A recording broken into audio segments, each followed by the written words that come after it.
7 Americans is poor. What does that mean? What does it mean if you're poor? Basically, it should mean that you just cannot, you don't have the money to obtain the basic material necessities of life. Listen to this. This is from the Census Bureau, folks. You know all these questions that you have to answer on your census forms and what have you? Well, here is a picture of the poor in this country. The average poor household, defined by the federal government as living in poverty, the average poor household lives in a house or an apartment that has air conditioning and cable TV.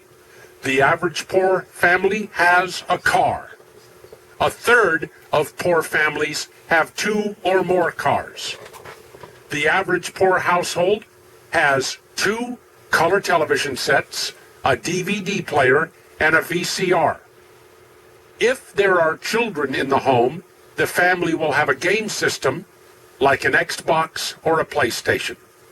In the kitchen, you will find a microwave, a refrigerator, an oven, and a stove.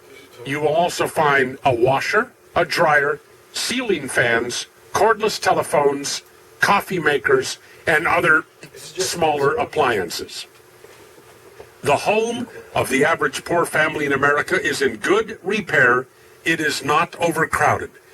The typical poor American has more living space in their home than the average European.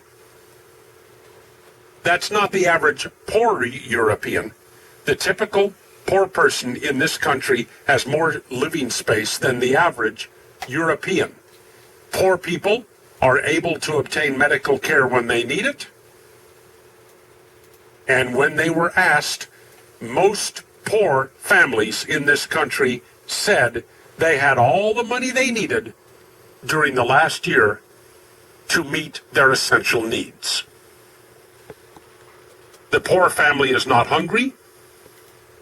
The average intake of protein, vitamins, and minerals by poor children is indistinguishable from children in the upper middle class. In most cases, it is well above recommended norms. Poor boys today, at the age of 18 and 19, are taller and heavier than middle-class boys of a similar age in the late 1950s.